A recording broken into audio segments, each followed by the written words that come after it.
There are a bunch of videos on the settings you should use, but my advice is to not blindly copy any setting. Make sure you understand it first. I've seen some videos that try to explain settings, but their explanations aren't great, or they try to compare settings with heavy confirmation bias to try to add weight to their opinion. It's okay to try settings, but make sure you understand how they impact your game so you actually know if they're effective. If you change a setting and don't notice anything different, then you need to change it. Although, speaking of settings, here's the part where I talk about some settings. These aren't graphics or performance related though, they will be purely focused around gameplay.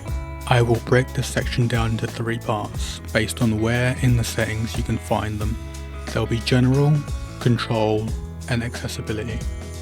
This setting is a pretty straightforward on-off switch.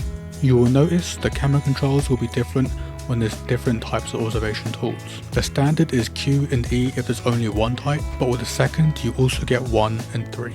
This is because the game will categorize the camera types for you, so you can target what type of camera you want to watch. 1 and 3 will cycle between the types, Q and E will cycle between the cameras themselves. With cycling turned off, when you reach the last or first camera of that type, pressing E or Q will cycle you to the next camera type. So, when I get to the second drone and press E, it moves me to the SAM cams.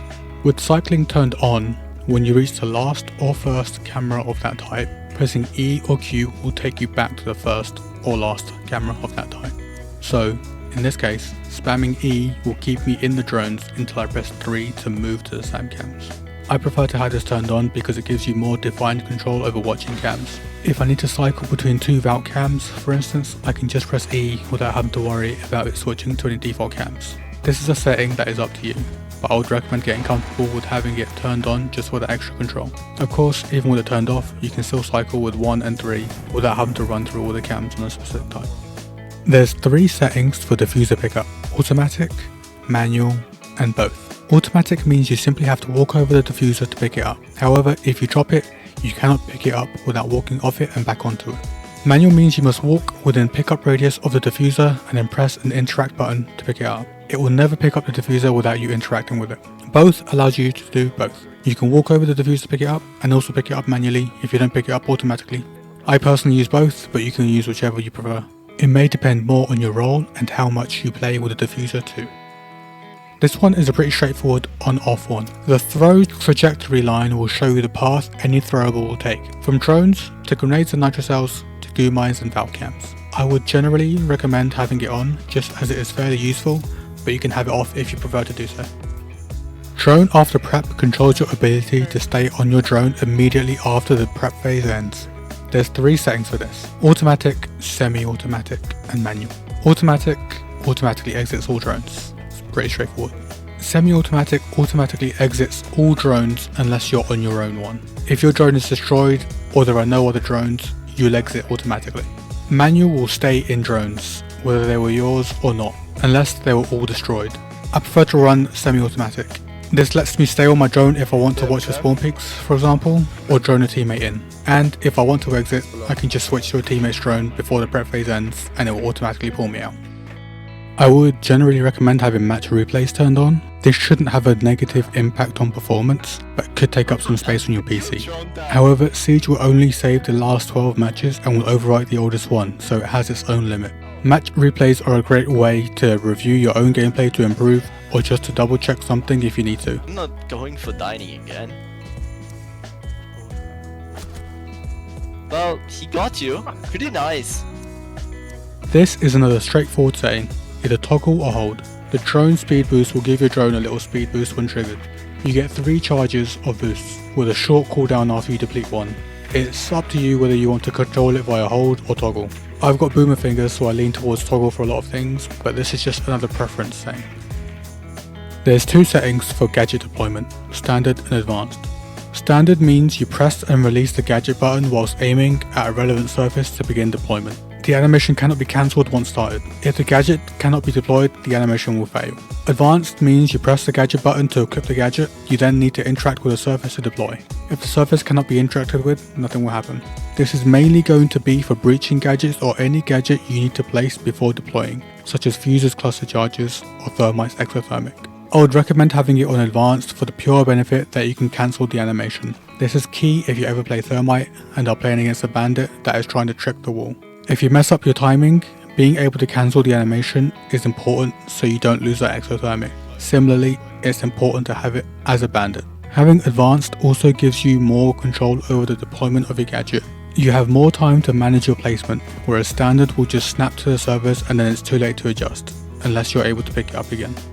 Drone deployment has two settings, standard and advanced. Standard means that after deploying a drone, you will automatically switch to the drone speed. Advanced means that after deploying a drone, you will manually need to switch to the drone speed. I would advise switching to advanced. Having it on advanced retains control over your operator. You choose when you switch to that cam, if at all. You can just throw a cam behind you as a flank cam and then go back to pushing, for example. If you throw a drone and get pushed, you are essentially a sitting duck on standard. I've bundled these together as a fairly straightforward hold versus toggle settings. Just something to be aware of for comfort, it's purely a preference thing. Screen shake intensity controls the intensity of the screen shake by anything that would normally impact it, namely explosives. There's 3 settings for this, default, medium and off. This can be problematic if you're playing a breacher or otherwise explodey person, as it will have a minor impact on your screen. It can also make immediate gunfights around explosives harder to manage. I would generally recommend having this turned off, but it is a setting you should be aware of in any case. Motion blur is a simple on-off switch. When turned on, you get a slightly disorienting stun effect when taking damage. When turned off, you just get a red outline instead. This one comes down to preference, but I prefer it turned off for clarity. Less of the screen goes out of focus when taking a gunfight. I will note though, if you're used to having it on, it can be a little jarring when you turn it off. It definitely takes a little getting used to. This one is an interesting one. You can choose between having a white or black screen when flashed. I decided to test both, just to compare them. You can choose which you prefer.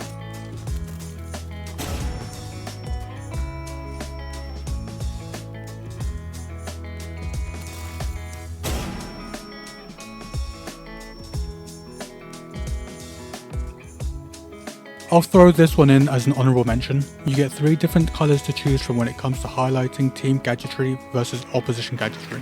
The sooner you adjust this setting to something you're comfortable with, the better it is for you. If you're used to what you have now, it might not be the best idea to change it. This is just a way to differentiate between friendly and opposition gadgets, like cams and claymores. I use red for opposition because that's what I'm used to, but you might want blue. Whatever works for you. Just make sure you know the difference between your team colour and the opposition colour. What? What the fuck? I'm sorry, bro. You didn't have an outline on you. I tested motion blur with stuns and it doesn't seem to have any impact.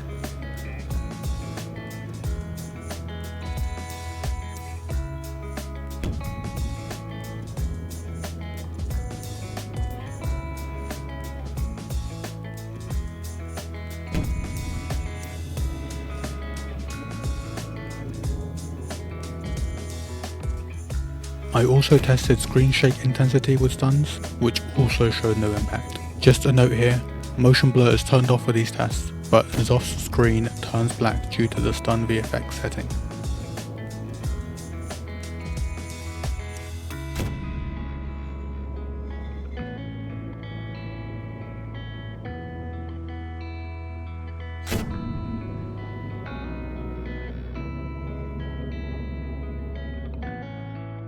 I also tested screen shake intensity with Oryx, which should also apply to Blackbeard. It doesn't seem to have any effect.